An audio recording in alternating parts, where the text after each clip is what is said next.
Cotera, Mendocino, Mr. Menachino, Mr. Blair, Mr. Blair, Mr.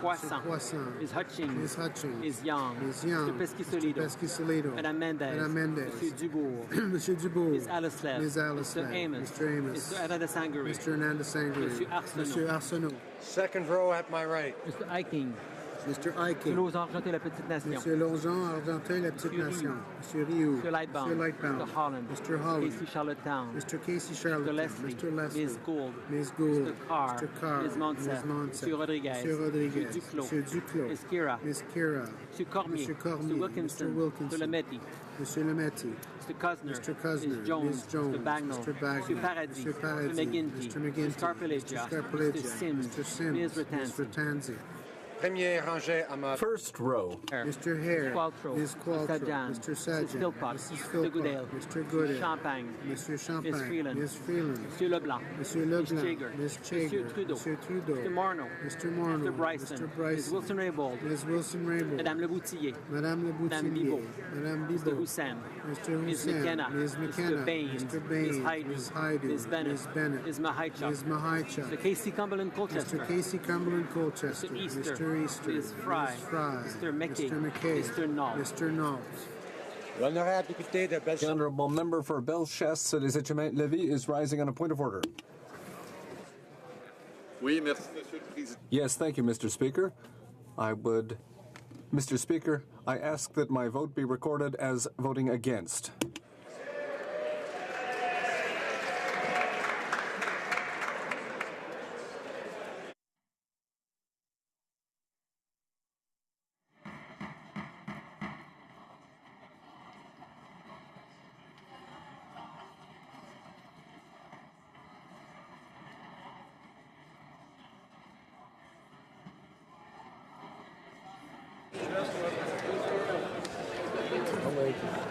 Yeas pour 6, nays contre 260, 260. I declare the motion defeated.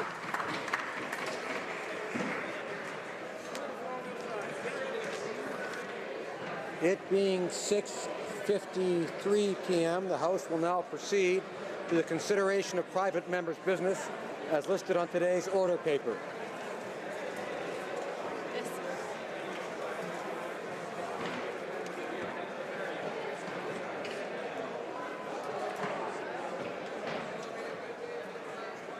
We'll give them a minute.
Comme il n'y a aucune motion à l'étape. There being no motions at report stage, the House will now proceed without debate to the putting of the question on the motion to concur in the bill at report stage. Mr. Arya, seconded by Ms. Sidhu, Brampton South, moves that Bill C-305, an act to amend the Criminal Code, mischief, as amended, be concurred in at report stage. Is it the pleasure of the House to adopt the motion? All those in favour, please say yea. All those opposed, please say nay. Okay. Carried.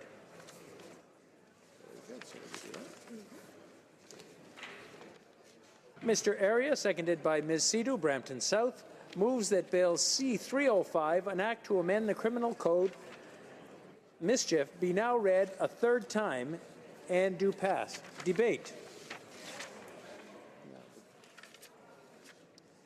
The honourable member for Nepean. Thank you, Mr. Speaker. I would like to begin by thanking all the members of this House who unanimously supported this bill at the second reading. Bill C-305 seeks to amend a subsection of the Criminal Code which deals with damages to property due to crime motivated by hate based on religion, race, color, or national or ethnic origin. This bill proposes to expand this to include motivation by hate based on gender identity and sexual orientation. In its present form, Section 434.1 of the Criminal Code creates an offence for hate-motivated mischief relating to religious property. Bill 305 proposes to amend this section by expanding the scope of buildings to which this section applies. The proposed amendments add hate-motivated mischief directed at a building primarily used as an educational institution or for administrative, social, cultural, or sports event, or as a residence for seniors. These are in addition to the places of worship such as temples, mosques, synagogues, and churches. Mr. Speaker, the unanimous support for this bill has received to date sends a strong message to all Canadians that we stand united against hate crimes. Bill C-305 expands the scope of motivating grounds on which the offence may be based. The current law only provides protections from motivated by hate based on religion, race, color, or national or ethnic origin. The proposed amendments adds the grounds of age, sex, sexual orientation, or mental or physical disability. The Standing Committee on Justice and Human Rights has proposed amendments.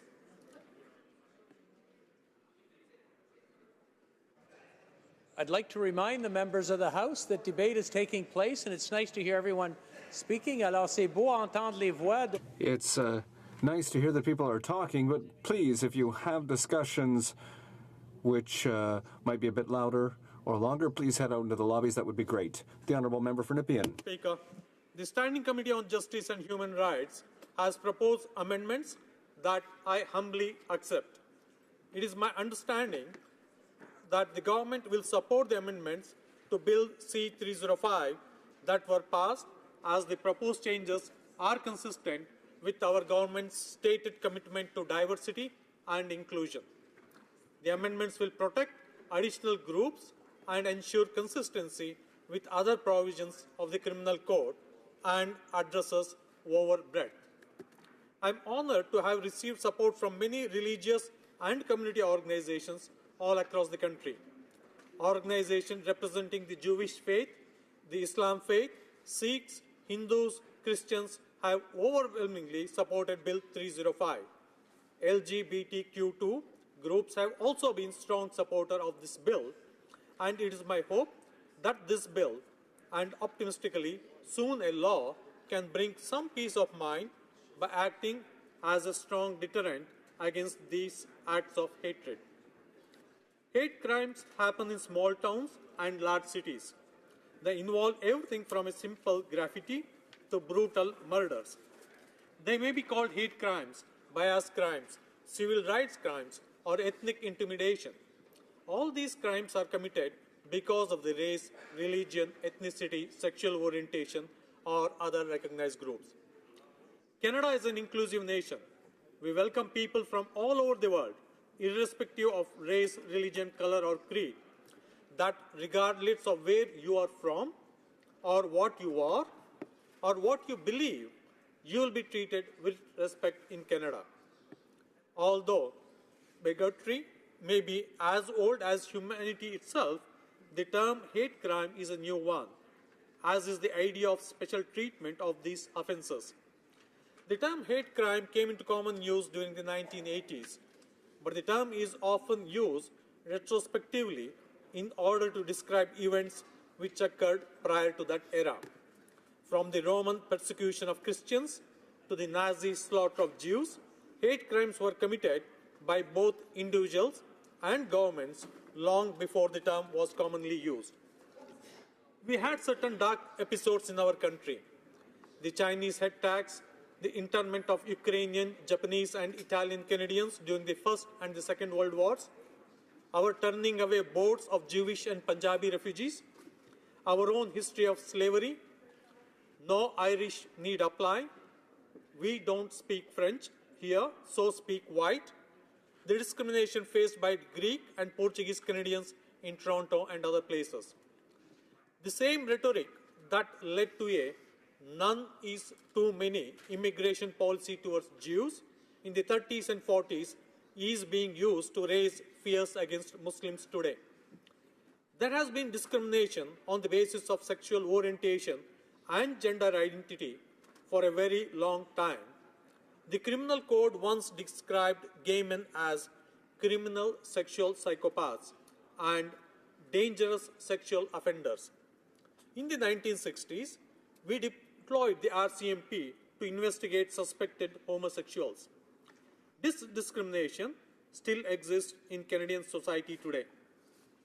While C305 will not solve every issue related to racism and discrimination, it will take an important small step in protecting those most vulnerable, strengthen the criminal code, and act as a strong deterrent.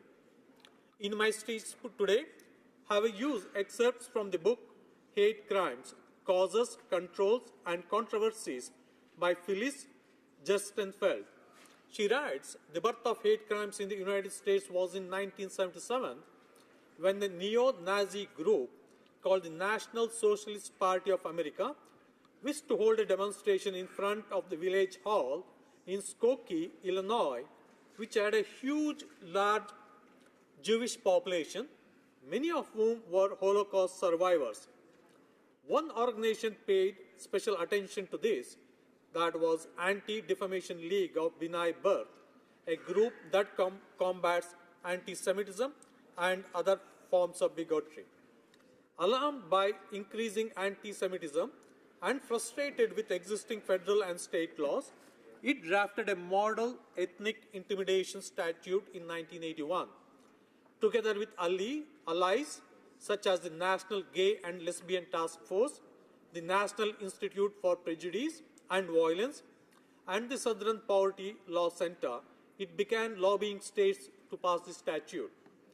When it was passed, the model statute contained 4 provisions. The first of these is institutional vandalism, as aimed primarily at people who targeted cemeteries, community centers, and places of worship. Bill C-305 also deals with this provision with proposed amendment to the criminal code. Hate-based mischief can have a long-lasting impact on the community. In a recent study by the Department of Justice, it stated the commission of hate crime is against not only the individual but the entire community. It quoted David Matas, quote, "People live in community. Rights are exercised in community," end quote. With victims of hate crime, it is important to consider that the impact on the community is particularly devastating, as hate crimes are message crimes in that the perpetrator is sending a message to the members of a certain group that they are despised, devalued, or unwelcome in a particular neighborhood, community, school, or workplace. As well, it is important to consider that the impact on the individual victim may result in the victim rejecting the aspect of themselves that was the target of the attack, or associating a poor part of their identity with fear, loss, and vulnerability. Since introducing this bill 8 months ago, there have been a considerable number of high-profile hate-related incidents. Right here in Ottawa, hate-based motivated acts were committed against synagogues, a Jewish community center, a rabbi's private home, mosques, and a church. Then there was this horrific shooting at a mosque in Quebec. Whenever these things happen, it is important for each and every one of us to stand up united to condemn these acts. The intent of the bill is consistent with our commitment to ensuring equal protection and equal benefit of law without discrimination in keeping with the Charter. It is also consistent with a clear message that hate crimes will not be tolerated in Canada. Bill C-305 takes a strong step to make our neighborhoods and communities a safer place to live.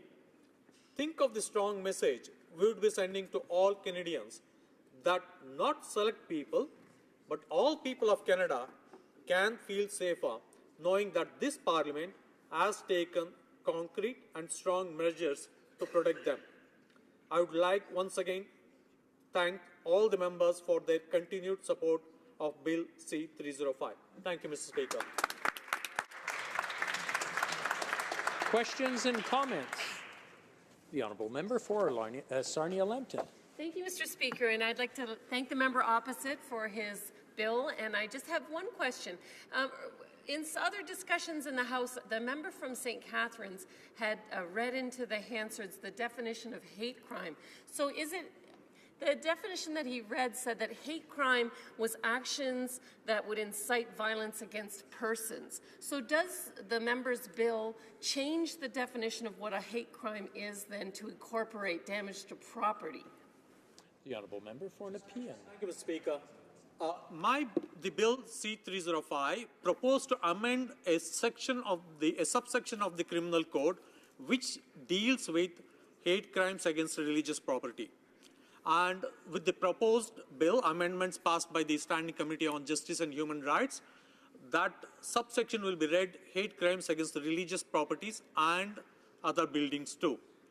So what we have done is that we have expanded all the motivation to include sexual orientation, gender identity to the existing motivations. Thank you, Mr. Questions and comments? The Honourable Member for Ottawa, no. Ottawa West Nepean. Ottawa West Nepean. I'm sorry, I kept wanting to say Nepean first. And thank you, Mr. Speaker. The honourable member opposite bringing this bill is from Nepean, Ottawa West Nepean. I would like to thank my honourable colleague from our neighbouring riding for bringing this incredibly important piece of legislation that's taking a very strong stand against hate crimes. And I noticed that in his speech, he referenced some of the deplorable acts of vandalism that have happened here in Ottawa. And I wonder if he could elaborate on how this particular bill will be able to help us to prevent those kinds of acts in the future. The Honourable Member for Nepean. Thank you, Mr. Speaker. Under the current subsection of the Criminal Code, vandalism against the Jewish Community Center is not covered. With this bill, C-305, with the amendments that has been passed by the Standing Committee on Justice, the Jewish vandalism against the Jewish Community Center can and will be covered with the proposed amendments. That was one of the major focus of this bill, to expand the definition of the property beyond the places of worship. In the current subsection in the Criminal Code, it is limited to the places of worship only, but with this new bill, it will be expanded to include schools, the community centers, cultural centers, that is being used mainly by these identifiable groups. Thank you, Mr. Speaker. questions and comments? The honourable member for Mississauga, Aaron Mills. Thank you, Mr. Speaker, and I really thank our colleague for his commendable work on this very important file. I had the privilege of sitting on the Justice Committee and really looking very closely at this bill. And one piece of evidence that we heard as his testimony was of an older woman whose home had been vandalized. And we heard about the effects that this has on an individual and as a community as well. So can the member please advise us how this bill will benefit and protect communities that are identified in this bill? Thank you. The honourable member for Nepean. Thank you, Mr. Speaker. This bill, as I mentioned earlier, expands this definition of the properties, going beyond the places of worship, that's churches, temples, synagogue, and mosques, and cemeteries. The bill includes schools, community centers, cultural centers, and seniors' residences, which are predominantly used by identifiable groups. And through that, it will provide protection to the community at large. Thank you, Mr. Speaker. Resuming debate, the honourable member for St. Albert, Edmonton. Thank you, Mr. Speaker. I'm very pleased to rise in support of Bill C-305. And I want to again take the opportunity to acknowledge my friend from Nepean for his hard work and his leadership in moving this legislation forward. Mr. Speaker, Bill C-305 seeks to amend Section 430 subsection 4.1 of the Criminal Code, which relates to mischief against religious property. Section 430 subsection 4.1 of the Criminal Code makes it an offense for an individual to commit an act of mischief motivated by hate targeted at a place of worship, such as a church, mosque, synagogue, or temple. In addition to Section 430, subsection 4.1, there is also a section of a criminal code that deals with mischief targeted towards general property. The reason Section 430, sub 4.1 was added to the criminal code to deal specifically with acts of mischief motivated by hate targeted at religious property is in recognition of the fact that such acts of mischief are different than acts of mischief to general property. Take, for example, someone who sprays graffiti on the back wall of a restaurant. In such a case, the victim is the owner of the restaurant.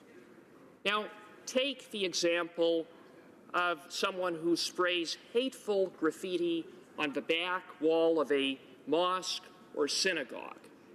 That act is an act that targets an entire community. It affects an entire community, and it victimizes an entire community. Mr. Speaker, Bill C-305 would amend Section 430, subsection 4.1 of the Criminal Code by expanding the categories of properties to not only include places of worship, but to include the likes of schools, community centers, and seniors' residences. The expansion of these categories recognizes that mischief motivated by hate and targeted to people of a religious faith or a religious group often don't just take place at places of worship, but take place at religious schools or religious community centers or religious seniors' facilities. We've seen many examples of hate crimes that have been perpetrated against schools and community centers. We saw a few years back the horrific firebombing of the United Talmud Tourist School in Montreal.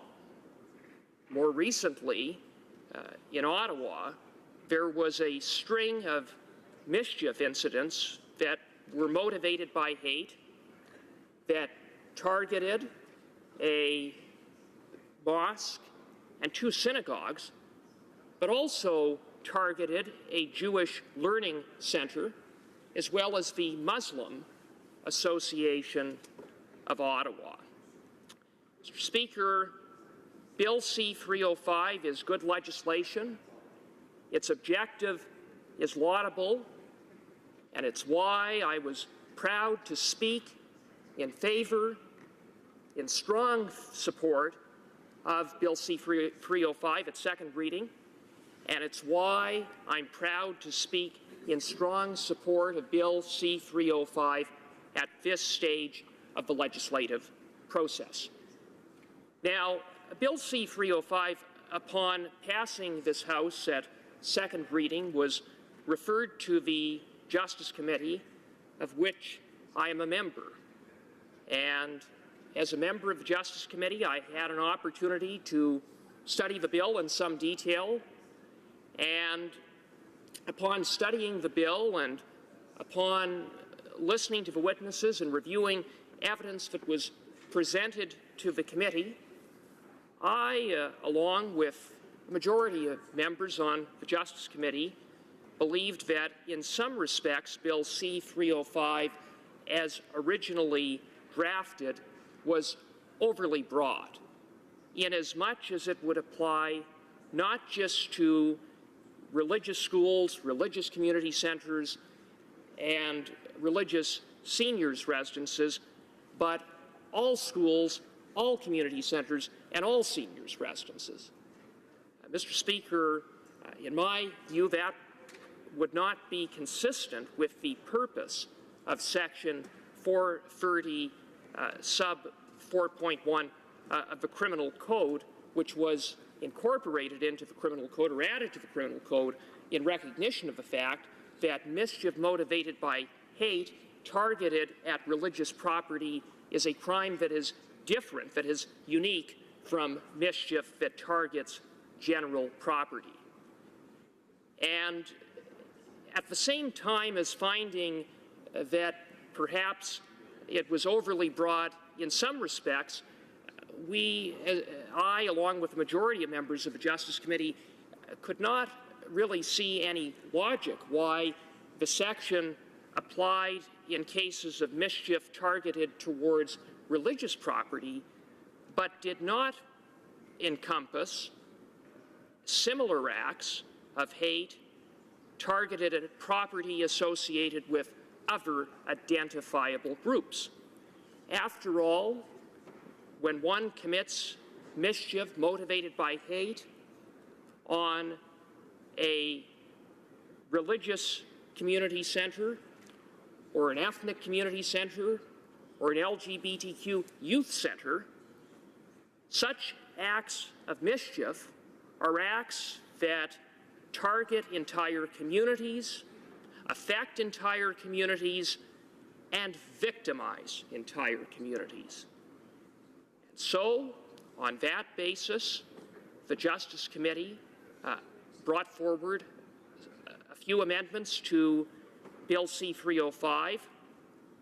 As a result, Bill C-305, as amended, is in some respects narrowed in as much as it no longer applies to any school, any senior center, or any community center.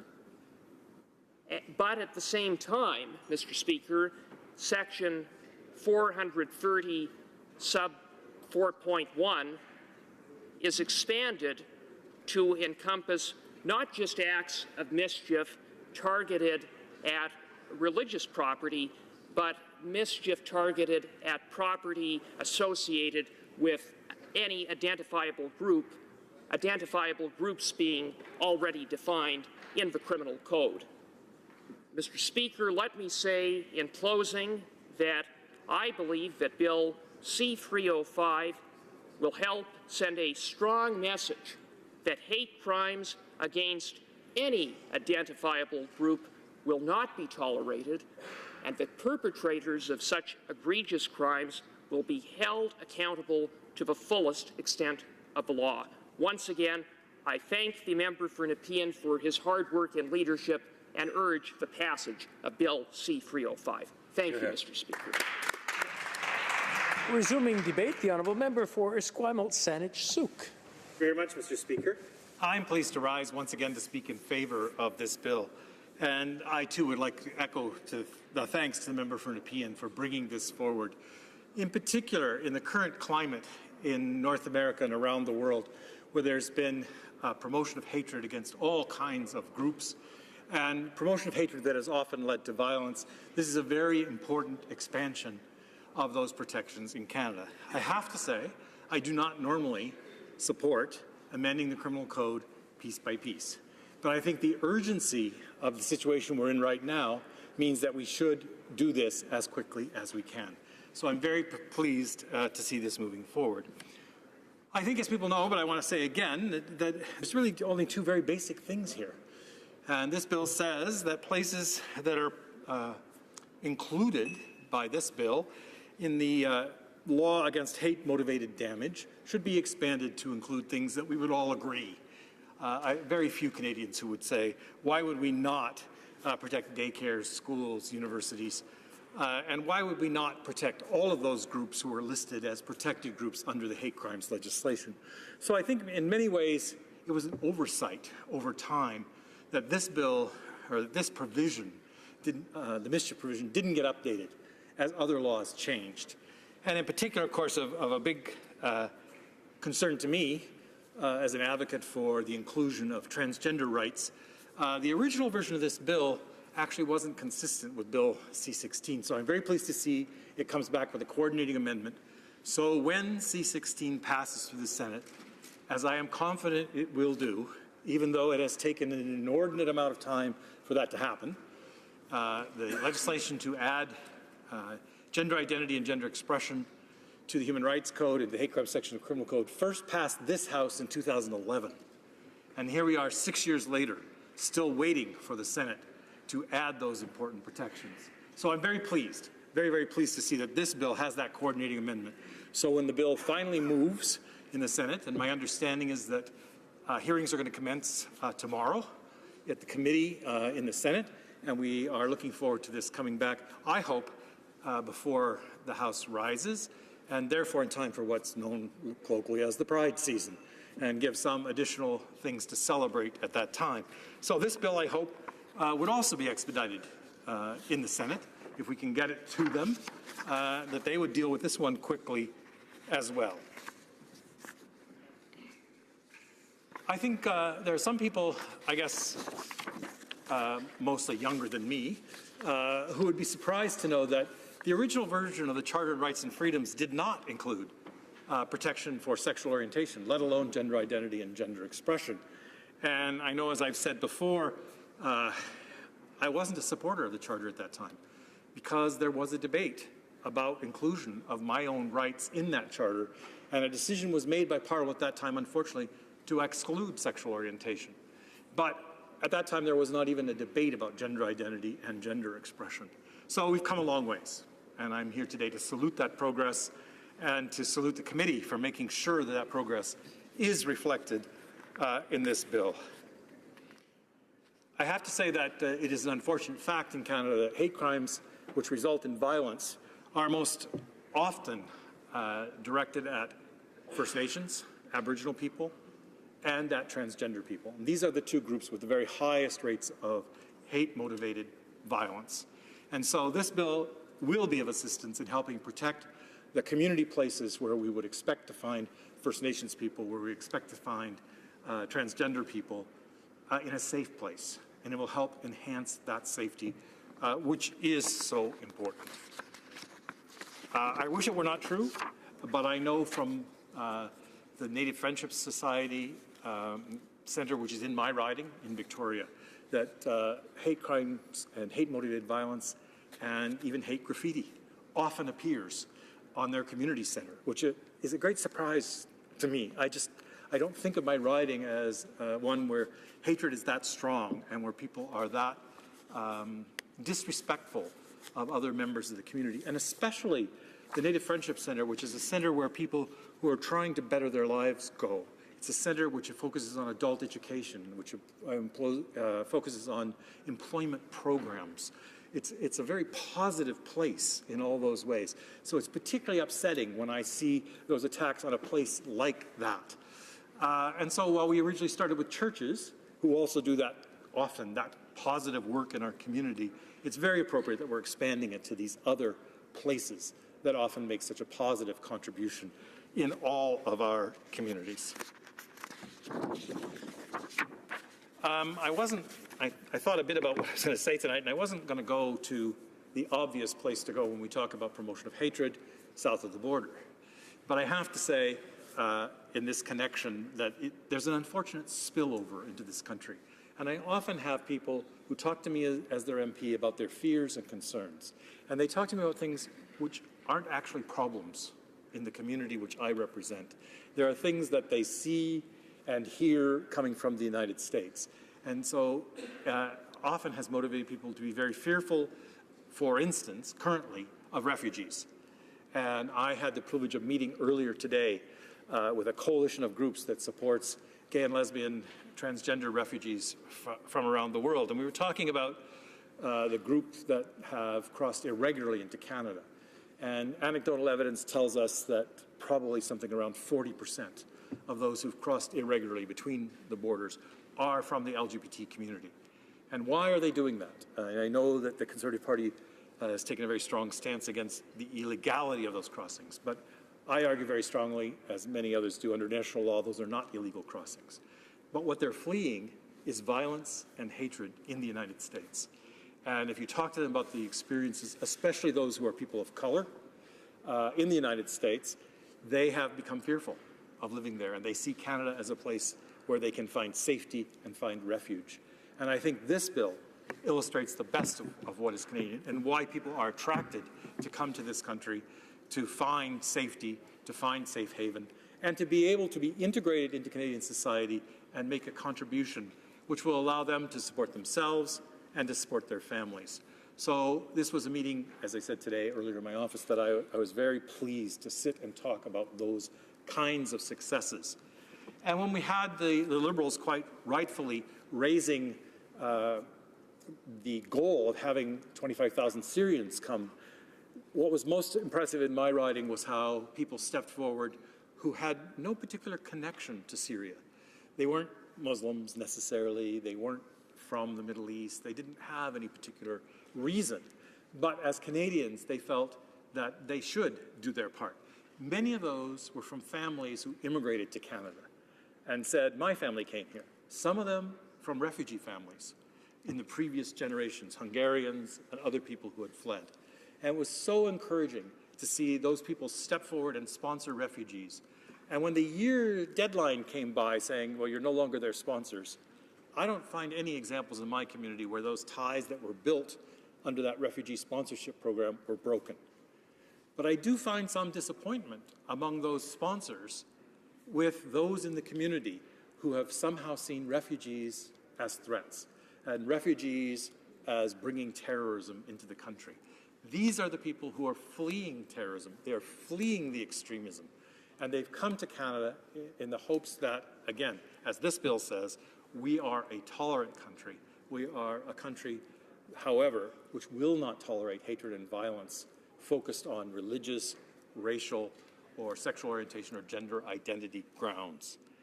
And so one of those cases, again, where Canada has made progress, we are not done. We have more to do.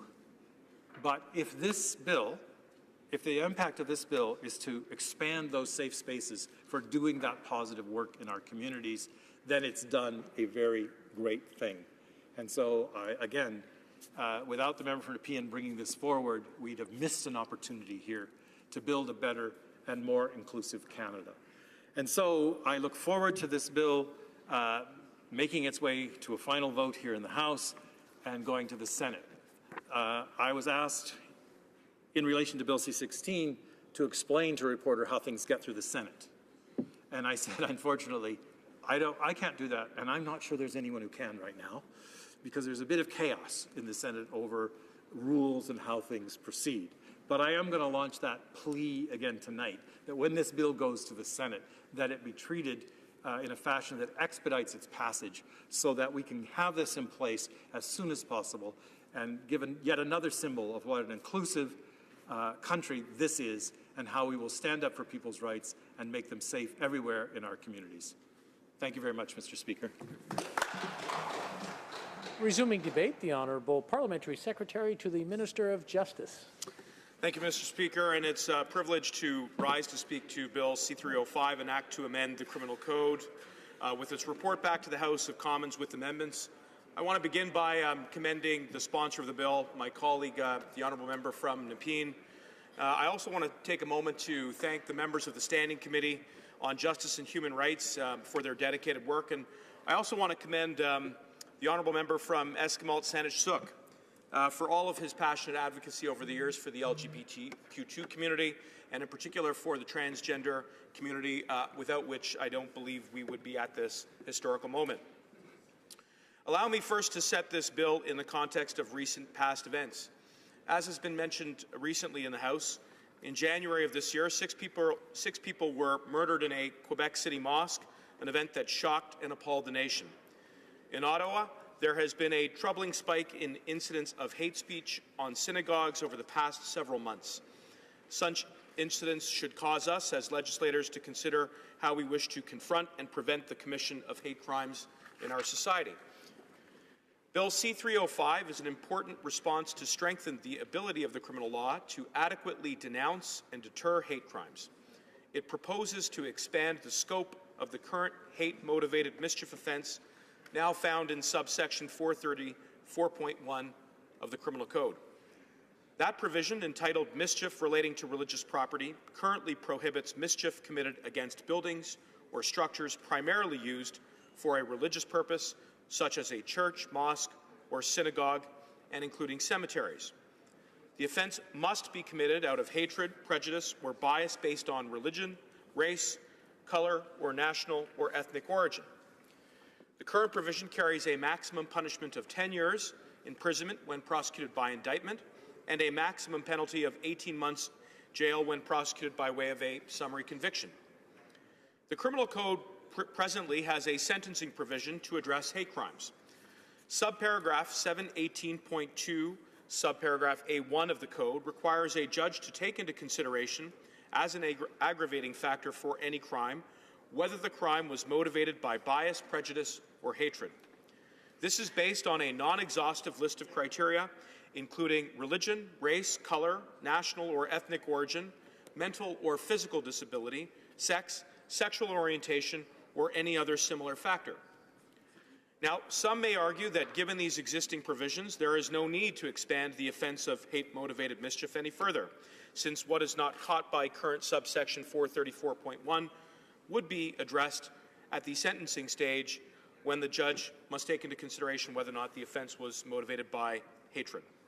However, Mr. Speaker, I believe this is an overly narrow interpretation of the law as it stands, and we have an opportunity as legislators to address this. I acknowledge that judges may rely on the existing sentencing provisions to account for hateful motivations, but I believe that by expanding the actual offence of hate-motivated mischief, we have an opportunity to send a strong message of condemnation to those who would commit such crimes. Denunciation of this type of offence is not merely symbolic, Mr. Speaker.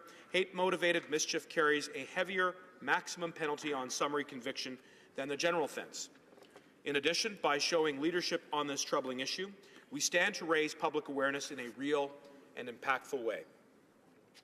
As a result, while some may perceive a redundancy, others will recognize the benefit of providing a broader range of tools to our police, prosecutors, and other criminal justice professionals, and I would add justice for those victims of this particular type of crime. I will now address the specific changes proposed in Bill C-305, as well as the amendments passed by the Standing Committee on Justice and Human Rights. As I noted earlier, Mr. Speaker, the existing offence under Section 434.1 of the Code applies only to mischief committed against religious property. While this is one category of property that deserves special recognition, I believe that a broader diversity of Canadians stand to benefit from an expanded application of this section. Bill C-305 addresses this issue head-on by amending the current hate-motivated mischief offence in two ways. First, the bill proposes to include new buildings or parts of buildings primarily used for as an educational institution, including a school, daycare center, college, or university, or for administrative, social, cultural, or sports events or activities, including a town hall, community center, playground, arena, or as a seniors' residence. Upon passage of this bill, therefore, vandalism committed against a Jewish or Muslim community center would be caught by the expanded hate crime mischief offence, and not just vandalism committed against a synagogue or a mosque. I should note that a major concern for our government was expressed during the second reading debate. That concern was that the definition of the property was overly broad in that it proposed to add to the current offence. The list of new properties caught by the bill appeared to be much broader than we believe was intended. For instance, the bill would have likely covered privately owned sports stadiums as well as any buildings used for social purposes. In other words, it would have covered buildings that have no real connection to the groups that are historically targeted by hate-based mischief. As a result, the government felt that this aspect of the bill reached too far. I'm pleased to say that this issue was addressed by the Standing Committee during its study of the bill. Specifically, amendments passed by the committee require a building or space to be, quote, primarily used by one of the groups protected by the bill. This helps to maintain a rational connection between the hateful motivation and the building that is subject to the mischief. The amendment will help to ensure that subsection 434.1 does not accidentally capture instances of mischief committed against property that is not actually connected with one of the protected groups. Le projet de loi propose également. The bill also aims to expand the list of groups who are identified as vulnerable so that it will be aligned with another section of the criminal code concerning hate-related propaganda. This section covers not only groups that are identifiable for reasons of color, race, ethnic origin, and so on. These are the motives that are already listed there, but there are also groups based on age, gender, sexual orientation, and disability. This section aims to eliminate this inconsistency by establishing a list of hate-based motives, as in the other section. In other words, motives of age, sex, sexual orientation, among others, will be added as motivations for hate, criminal mischief through this bill. It's important to note that Bill C-305 adds to this list of motivation, and that depends on the passage of Bill C-316 by this House and the other place. You might remember that Bill C-316, enacted to amend the Human Rights Act and the Criminal Code, would add a gender identity and expression of gender identity to the list of identifiable groups for these offenses. While Bill C-305, as presented at first reading, proposed adding gender identity to the list of identifiable groups, there was an omission which was identified by the member who moved the bill, and that has been fixed. Force, an act of mischief committed against property primarily used by a group identifiable on the basis of its gender identity, where the mischief was motivated by hatred based on gender identity, would be caught by this expanded offence. To summarize, Mr. Speaker, Bill C-305 would expand the current hate crime or mischief to clearly denounce additional types of mischief motivated by hatred against certain historically marginalized groups. It would therefore provide additional tools to our criminal justice system to protect Canadians from hate-motivated crime. I would like once again to thank the sponsor for his outstanding advocacy on this issue, as well as the Standing Committee for its excellent work on Bill C-305. Mr. Speaker, I sincerely hope that the honourable members of this House continue to support Bill C-305 in order to more fully protect the diversity of communities in our Canadian society. Thank you. Resuming debate, the honourable member for Lethbridge. Thank you, Mr. Speaker. Mr. Speaker, it certainly is a privilege to stand in the House and to have the opportunity to speak in support of Bill C-305, an act to amend the criminal code concerning mischief. Now, I appreciate the opportunity to contribute to the discussion that is already taking place in this House today, because I believe that this is a very timely issue and it's one that impacts Canadians as a whole. This bill addresses a current injustice when it comes to sentencing for criminals that are motivated by hate, for crimes that are motivated by hate in Canada. Currently, if an individual is convicted of mischief, which is a fancy word for vandalism, against a place of worship, right now the maximum penalty for that is 10 years. However, if the same individual were to vandalize a religious school or a religious recreational center or a religious daycare, the same punishment for that crime would only be 2 years in prison. Now, this is the exact same crime and it's motivated by hatred for an identifiable group, but the penalty, as you can see, is dramatically different. Now, Canada is a religiously plural and multicultural society. It allows its citizens to live out their lives according to their conscience, their beliefs, and their values. Yet, throughout its history, Canada has experienced a regrettable number of anti-Semitic and racist acts of vandalism. The recent and tragic events that just took place in Quebec City not too long ago with the Muslim community, and then of course in Toronto with the Jewish community, remind us of the severe impact that the manifestation of hate can have on the lives of Canadians. Fundamental human rights and freedoms are infringed upon when hateful acts interfere with the ability of those of diverse faiths, origins, and political affiliations to live out their convictions according to need. While race, ethnicity, and religion remain the most common motivators for hate-based crimes, Statistics Canada indicates that such acts of mischief are not limited to these groups. Hate crimes have also been directed toward those of different sexual orientation, those of a different political belief, or those perhaps with a mental or physical disability. Now, in a country that values both tolerance and respect, the fact that only those crimes which are carried out on religious property are indictable under Section 430 of our criminal code is unacceptable.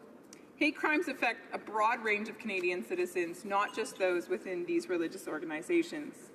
Now, a church community may meet in an old movie theater, or they might even choose a recreational center or a school. And so it's possible then that hate crimes or vandalism, mischief, could then be committed against these properties. Parents may also choose to send their children to a daycare that is religious in nature because of their beliefs and values.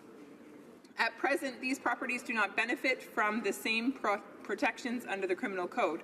And so this is why today I support this amendment that has been brought forward here today.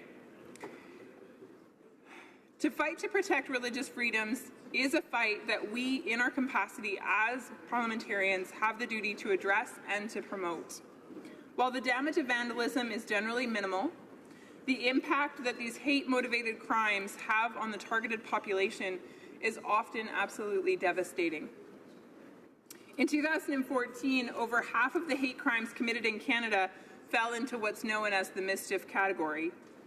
Now, this was 523 of the 1,170 crimes that were committed. That's a huge number.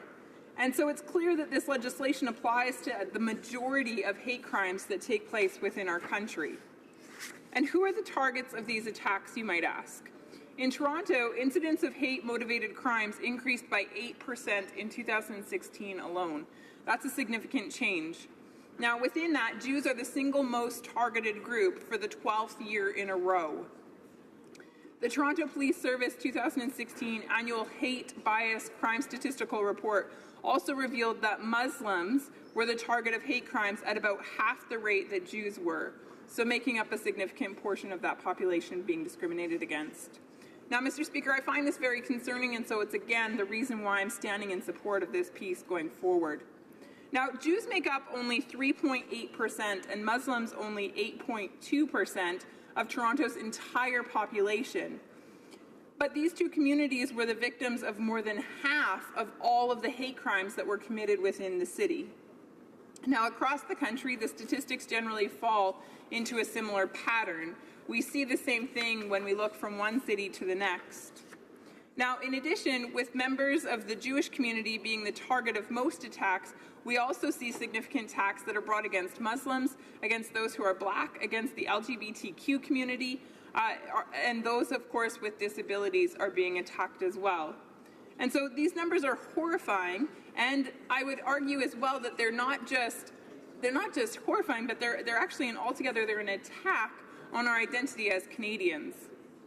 Now, our Canadian identity is based on the idea of many peoples joining together toward a common purpose. Hate crimes against an identifiable group, often minority groups, attack this central principle of unity that so much of Canada is built on. Now, these crimes are intended to make a community of people feel excluded from being Canadian. Therefore, in order to protect the many diverse communities spread across our vast and beautiful country, we must take action. We must increase the protection that is available to those who find themselves victim to these hate crimes. To do any less would be to betray Canada's history, the history that we have so fought for with regards to having a common and shared identity.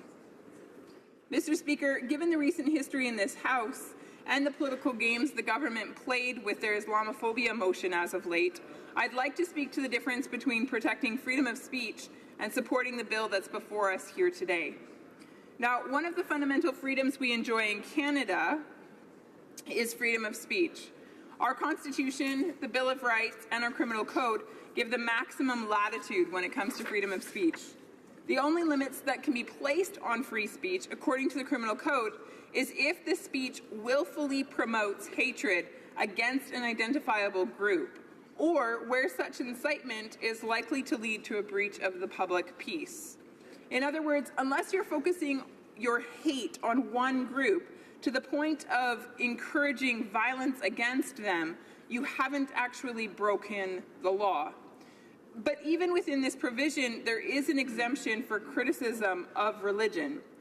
The Criminal Code says that a person is not guilty of hate speech if, and I quote, in good faith, the person expressed or attempted to establish by an argument an opinion on a religious subject or an opinion based on a belief in a religious text, end quote. Now, our laws are very clear that debating the merits of one's religion is not, in fact, hate speech. However, focusing hate on an ethnic group and encouraging people to attack them clearly is. This is the distinction, words versus actions. Now, I fully support this bill going forward because whether or not someone has a difference of opinion on religious grounds, there is no justification whatsoever for physically attacking a person or a property that belongs to that person who holds differing beliefs. Canada was founded on the idea that we are rational human beings and that our differences of opinion actually strengthen democracy rather than hinder it. We believe the testing of our beliefs and our values by the diverse traditions of the people that make up Canada ensures the preservation of our democracy. And this is why it is so alarming to see the limits being placed on free speech university campuses across our country right now. Furthermore, it's why the Liberals' poorly defined Islamophobia motion was so incredibly misguided. Now, their motion could take away the freedom of Canadians to debate the merits of religious ideas, which of course I am very concerned about. As an alternative to motion M103, the Conservatives put forward a well-balanced and inclusive motion that focused on condemning acts of systemic racism against all religious communities and not just one. Now, given the Liberals' love for the Charter, one would expect them to understand the difference between religious ideas and religious communities. Mr. Speaker, as I come to a conclusion here, the bill before the House right now, Bill C-305, it closes a gap that currently exists within our criminal code, and I do believe that it is absolutely necessary for the Canadian public going forward. Hate crimes are absolutely disgusting, and they are against our shared identity as Canadians. Increasing the possible sentences for those who commit such crimes is entirely worthy of this House. These provisions will continue to protect the freedom of speech that Canadians currently enjoy, and they will enhance religious freedoms by providing a stronger disincentive to commit hate crimes. Thank you, Mr. Speaker. Reprise du débat, l'honorable député de Mont-Royal. Merci, Monsieur. The Honourable Member from Mont-Royal. Thank you, Mr. Speaker. And it's a great pleasure for me to congratulate my colleague from Nepean who proposed this bill, which was studied by our Justice and Human Rights Committee. In the goal of ensuring that we can complete debate within this hour, I want to be very brief in my remarks. But as chairman of the Standing Committee on Justice and Human Rights, I just want to say how important I think this bill is. The member from Nepean took incidences in his own community of vandalism against community centers, a Jewish community center, a Muslim community center, and saw that there was an opening in the law where we had a hole in Section 430, subsection 4.1 of the Criminal Code, creating offenses for hate-motivated mischief. He saw that the law currently only covered churches, synagogues, mosques, and other religious institutions. And he said, this has to cover more. It has to cover community centers and schools and senior centers. One of the reasons I wanted to get up to speak was to highlight the cooperation of the member, the cooperation of all the witnesses, the cooperation of all the members of the Standing Committee, and the cooperation of the government. We've had in this House a lot of times where we haven't worked together well, but in this case we did. We on the committee felt that the members' draft bill went too far in the number of buildings that were included. It would have included city halls and public schools, arenas. We thought the government's position was too narrow. It only wanted us to include religious buildings, Jewish community centers, Muslim community centers. We heard from witnesses and we understood that the reasons why we needed this law applied to communities beyond religious-based communities. The Black community center needs to be protected. The GLBTQ community center needs to be protected. We needed to ensure that if a black community center was attacked, it would be covered. If the LGBTQ community center was attacked, it would be covered. And in the end, the committee came back with a narrowing that said that we're going to take any building which is primarily used by one of the identifiable groups. We ended up with consensus. The Liberals on the committee, the Conservatives on the committee, the NDP on the committee all supported the way we redrafted the law. And in the end, this to me, Mr. Speaker, is an example of how this House should work harmoniously and listening to each other. So I'm proud to have chaired the committee that brought this back to the House. I'm proud that the member supports our amendments. I'm proud that the government now supports our amendments. And I think this is a great example of how Canada can work together. Thank you, Mr. Speaker. Resuming debate. Resuming debate. I believe we have a right of reply. The Honourable Member for Nepean. Thank you, Mr. Speaker. First, I would like to thank my honourable colleague from Brampton South for her support throughout the process.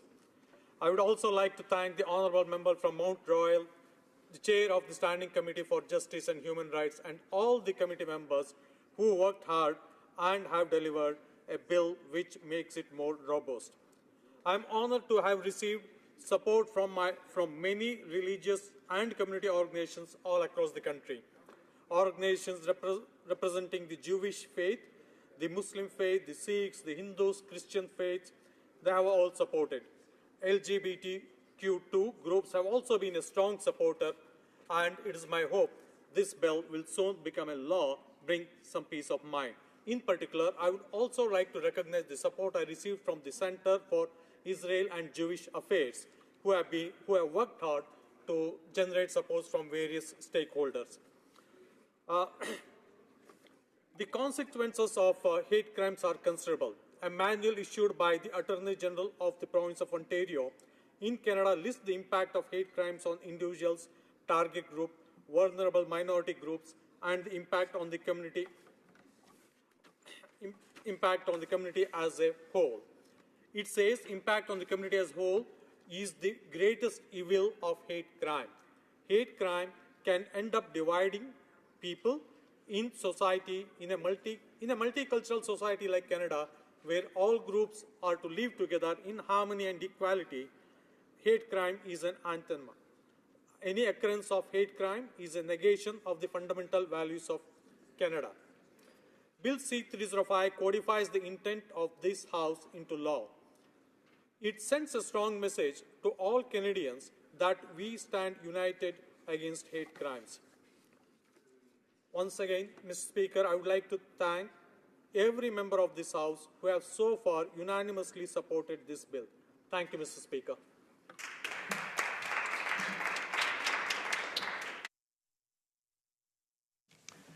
Is the House ready for the question? The question is as follows. Mr. Araya, seconded by Ms. Sidhu, Brampton South, move that Bill C-305, an act to amend the Criminal Code, mischief, be now read a third time and do pass. Is it the pleasure of the House to adopt the motion? Yes. Okay, all those in favour, please say yea. Yay. All those opposed, please say nay. Okay. Pursuant to Standing Order 98, the Recorded Division stands deferred until Wednesday, May 10th, 2017, immediately before the time provided for private members' business. Okay. I'm sorry? Oh, I'm sorry, I went over that. Pursuant to Standing Order 98, the Recorded Division stands deferred until Wednesday, immediately before the time provided by for private members' business. À ce moment-ci, conformément à l'article 38 du règlement, une motion... Pursuant to Standing Order 38, a motion to adjourn the House is deemed to have been moved and seconded at this time. Therefore, the question is... House now do adjourn. The Honourable Member for Nanaimo, Ladysmith. There should be no question about what we need to do to advance childcare in Canada. We need a universal childcare system that is national, so all families have equal access, affordable and with quality care. It's the smart, responsible thing to do. The cost of childcare in large cities rose almost 10% in the last 2 years, sometimes as high as $1,700. My sister paid more for childcare than for rent. Canadian families need action now. There's no doubt childcare is essential to getting women into the workforce. Pierre Fortin, professor of economics at Université du Québec à Montréal, told the Status of Women Committee last month the Quebec childcare system increased the number of women in the workforce by 70,000. 70,000. That was in 2008. In my riding, women's groups, student unions, and community childcare centres all agree accessible and affordable childcare is absolutely necessary so that women can go to work, attend school, and live in safety. As Supreme Court Justice Rosalie Abella said, quote, childcare is the ramp that provides equal access to the workforce for mothers, end quote. And now, if that weren't reason enough, universal childcare is good for the economy. Professor Fortin studied the Quebec childcare model and concluded there is no net cost to taxpayers. In fact, he calculated that in 2008, the provincial and federal governments got a surplus of $900 million from the universal childcare program in Quebec. The economic benefits of universal childcare could be felt in other provinces, too. Economist Robert Fairholm predicts that the $10 a day childcare program proposed by the BC NDP in this current election would create 69,000 jobs and will make enough revenue for the government to build and operate the childcare system. Investing in childcare will also create good jobs for those who work in the childcare sector. Last week, I heard from daycare operators in my riding that they cannot pay the early childcare educators what they need to make a good wage. And that's unjust to the women educating our children and means that they often have to leave the field, which is disruptive to children in their care. Parents can't afford to pay childcare fees that are any higher, so the government must act to invest in a system with fair wages for early childhood educators. Now, if the federal government is unsure about what action on childcare should look like, the Liberals can look to these models that are already existing in Canada. In Quebec, the universal system of low-fee childcare is a real success, providing quality care for children and helping women get back to work. My province of BC used to have a universal provincial childcare system. It was cancelled by the BC Liberals when they first took office in 2001.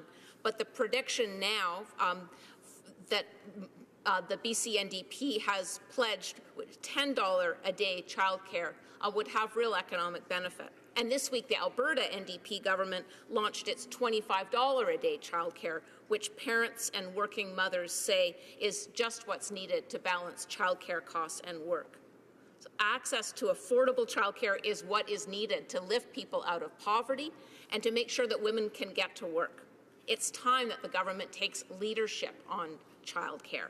So why is the government not keeping its childcare promise to Canadian children, women and families? L'Honorable Secrétaire Parlementaire. Honourable Parliamentary Secretary to the Minister for Immigration. Thank you, Mr. Speaker. Member for Nanaimo Lady Smith for raising in the House the important question of childcare in Canada, and particularly the high costs in certain regions. Alors, des études ont démontré, Monsieur le Président, que la... Mr. Speaker, studies show that affordability and quality of childcare services influence parents' labour market participation and child development. I'm sure that my colleague is perfectly aware of the efforts that our government has invested in and will continue to invest in to help the middle class and those working hard to join it. Allow me to remind her of some of these measures. First of all, let's settle the issue of the Canada Child Benefit. On December 12, in her question to the Minister of Families, Children and Social Development, my colleague claimed that the value of the Canada Child Benefit would decrease by 2021, that our government wasn't keeping its promises, and that it had let our children fall through the cracks. But, Mr. Speaker, nothing could be further from the truth. Moreover, to respond to her question, the Minister took the time to point out that the new Canada Child Benefit would allow 500,000 Canadians to finally get out of poverty. He also reminded her of our recent announcement that this child benefit would be indexed starting in 2020-2021 to guarantee that the real value of benefits paid to Canadians would not be devalued in the long term by the rate of inflation. As for childcare services, the Minister also reminded her that in the coming months we will be launching a new early learning and childcare framework to answer the questions of affordability and quality of childcare services. In Budget 2017, we propose to invest $7 billion over 10 years, starting in 2018-19, to support and create more high-quality, flexible, fully inclusive, and affordable childcare spaces across the country. A portion of this investment will be dedicated to improving access to culturally appropriate early learning and childcare programs for Indigenous children living on and off reserve. Over the next 3 years, these investments could increase the number of affordable childcare spaces for low and modest income families by supporting up to 40,000 new subsidized childcare spaces and make it more affordable for parents to return to work, with thousands of parents more likely to enter the labor force once childcare is made more affordable. Totalisant $95 millions servira. Of this investment, $95 million will also go towards closing data gaps Suivre les progrès. De plus, Monsieur, to better understand what childcare looks like. l'apprentissage de garde de jeunes enfants. And $100 million will go toward early learning and childcare innovation. These investments are in addition to the initial investment of $500 million in Budget 2016 for early learning and childcare, including $100 million for Indigenous early learning and childcare. We've already begun discussions with the provinces and territories to develop this framework. Moreover, we will work with Indigenous partners to develop a distinct Indigenous framework on early learning and childcare that will reflect the unique cultures and needs of First Nation, Inuit, and Métis children and families across Canada. We will work in cooperation with provinces, territory, and Indigenous partners to provide the help to families in most need, and it is important to note that once they are in place, the framework will offer all the necessary flexibility to support Canadian families to have access to affordable, high quality and trustworthy inclusive childcare regardless of where they live in Canada. Thank you, Mr. Speaker. The honourable member for Nanaimo Ladysmith. Thank you, Mr. Speaker. The member opposite articulates a good vision, I think the intentions of the government are good, but as with so many things, we're not seeing the action associated with them. Increasing the child's benefit doesn't help parents unless you have created more childcare spaces in which to spend that money. And this is our big disappointment. There has been no action to tackle the out-of-control childcare costs. There has been no action to create new childcare spaces. This year's and last year's budget had no money allocated, zero allocated to create new childcare spaces. The 2017 budget of last month also fell far short of the international standard of 1% of GDP spent on childcare. Oxfam Canada and the Canadian Centre for Policy Alternatives are just two of the groups that called the alarm on that. Now, as Morna Ballantyne from the childcare. Thank you, Mr. Speaker. Once again, I do acknowledge that the member has this subject at heart. I have 2 young children myself, and I know how much families need these services. But I would like to remind my colleague that the new Canada Child Benefit will help get nearly 300,000 children out of poverty by the end of 2017, which is a 40% reduction in the level of poverty in Canada. 9 out of 10 families receive more benefits than under the old system. Develop an early learning and childcare framework that I'm sure will fully address my colleague's concern, Mr. Speaker. So again, I thank her for her work on this file, and I can assure you that the Government of Canada is taking this subject very, very importantly for all the Canadians. Thank you, Mr. Speaker. The honourable member for Selkirk Interlake Eastman. Well, thank you, Mr. Speaker. And it's indeed a pleasure to be here this time of night to talk to you about a question that I originally raised back on December 12th. And surprisingly, here it is, 5 months later, and we still don't have any answers to a question that talked about peacekeeping. And, the question was, where will our troops be stationed? What are their objectives? What are the rules of engagement? Will the UN be in command of our Canadian troops? And what is the exit strategy? And finally, I asked if the Liberals would be transparent and provide us with the facts, or is this just another political move to get a seat at the UN Security Council? And ultimately, I've asked on numerous occasions, will we have an opportunity for a full debate and a vote before we deploy our troops? Now, Mr. Speaker, we know for a fact that the Minister of Defence got ahead of himself back of all times on Remembrance Day last year, when he suggested that we were going to deploy up to 600 members of the Canadian Armed Forces as peacekeepers to be in North Africa, more than likely, we keep hearing Mali. And we know that this is a situation that is incredibly dangerous. And to be committed to an area like that for 3 years is something that is troubling to Canadians and to indeed the members of the Canadian Armed Forces. Now, what we are seeing is, again, no plan. We had the minister get ahead of himself on Remembrance Day when he announced we're going to do peacekeeping instead of honoring those that have fallen in service to this country.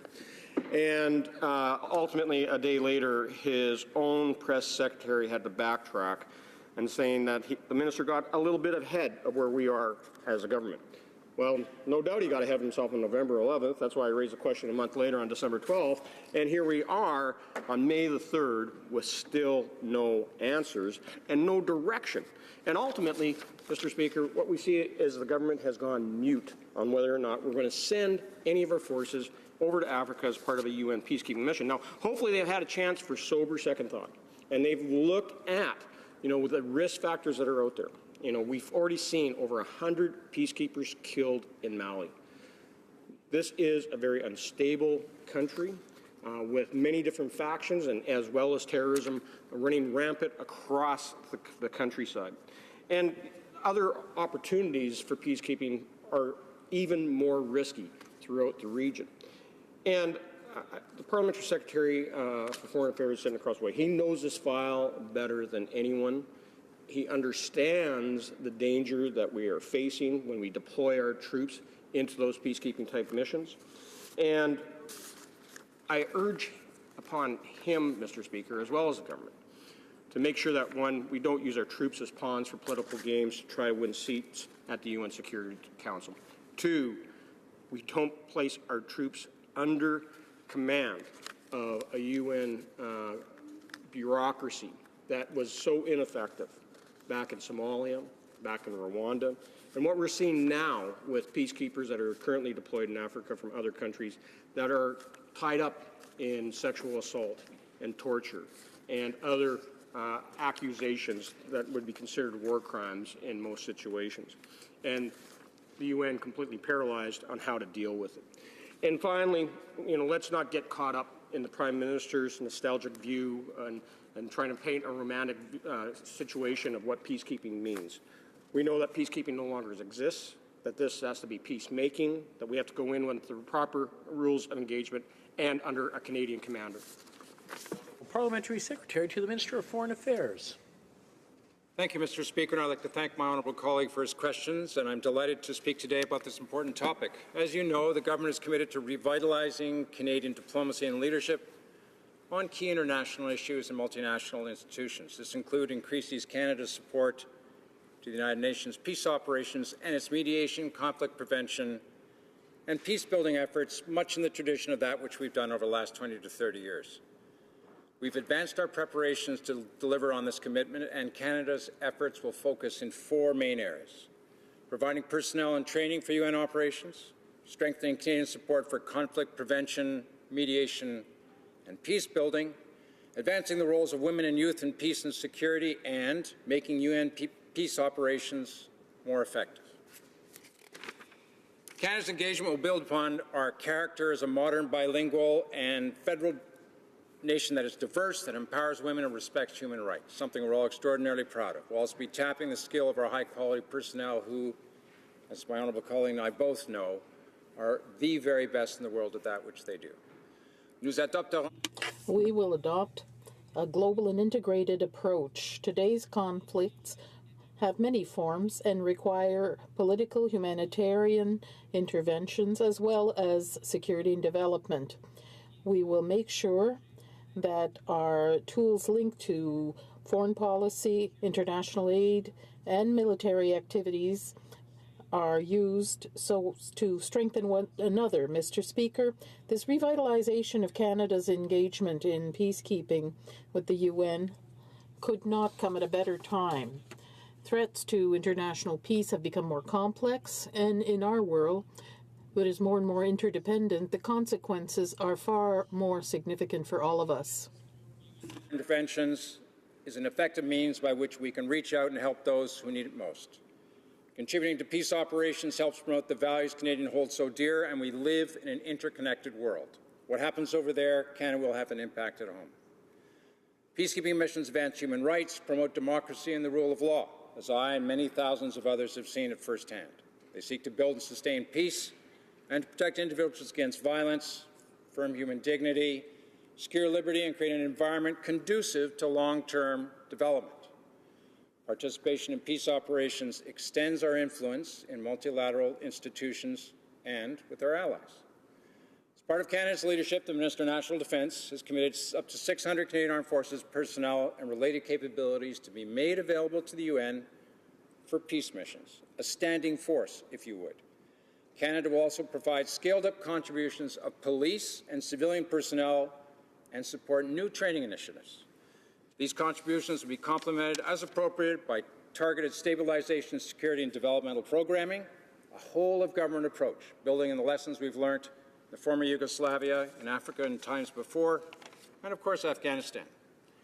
Any decision to deploy the men and women of the Canadian Armed Forces is not taken lightly, and strict assessment criteria will be applied, rigorous analysis will be conducted, and we'll make sure that we network with our friends and allies around the world to ensure we understand the constraints and the environment which we're about to deploy. The choice of where and how to engage is one that deserves careful reflection, one that will be made by Cabinet in due course. As a matter of fact, a variety of studies are underway. We must ensure that we do it for the right reasons, such that we have a meaningful impact on international peace and stability. We will also seize the opportunity to ensure that women are empowered to make important decisions, be part of this force, and we'll do all due diligence on attacking gender-based violence, sexual exploitation and abuse by local, Indigenous, or other UN personnel. Mr. Speaker, the United Nations needs our help. It's my honor and pleasure, if you would, to try and answer my distinguished colleagues' questions. Thank you. The honourable member for Selkirk, Interlake Eastman. Thank you, Mr. Speaker, and I listened intently, and I'm glad to see that, the Parliamentary Secretary laid out some interesting information that we haven't heard here for a while. But I'd like to say that although those objectives may be laudable, and we have full faith that the men and women of the Canadian Armed Forces can do any task that they are put up to, including peacekeeping in Mali, that we would prefer as the opposition, and I think Canadians would prefer, to see our troops deployed to fight terrorism in a coalition that's not under UN command. This is where the crux of the problem is that we have an organization that has proven itself over and over again to be ineffective in the long-term peace and stability in regions around the world. Bosnia, case in point. Kosovo is another, where UN failed, NATO succeeded. So we need to make sure that we move our troops that's in Canada's national interest, that brings the peace and security that the government wants to see, that all Canadians want to see. But we do it with minimizing the risk to our troops, and that's what I'm asking for today. Thank you, Mr. Speaker. Well, Parliamentary Secretary. Mr. Speaker, I've had the honour and pleasure to deploy in a variety of UN missions and to study more. I understand my honourable colleague's concerns, and as he knows, the right of national command is always retained by the Chief of Defence Staff. So though we may deploy forces to UN command, national command authority is never abrogated. The Chief of Defence Staff himself, an experienced and capable soldier surrounded by the wonderful staff that monitors operations, is responsible for the oversight. And he has the right of veto in any orders that may be issued by a UN commander. As well, in theatre, there will be a national Canadian commander, an experienced, capable officer, depending on where we go, that will decide the actual service, be it Army, Navy, Air Force, or Special. And that individual is entrusted by the Chief of Defence Staff to relay back to him information of which he may have concerns. So I'm absolutely confident in the outcome of the command and control architecture, Mr. Speaker, and hopefully that addresses my colleagues' questions. Thank you. The honourable member for Calgary Nose Hill not being present to raise during the adjournment proceedings the matter for which a notice has been given, the notice is deemed withdrawn. La motion portant que la Chambre... Motion to adjourn the House is now deemed adopted. Till tomorrow at 10 a.m.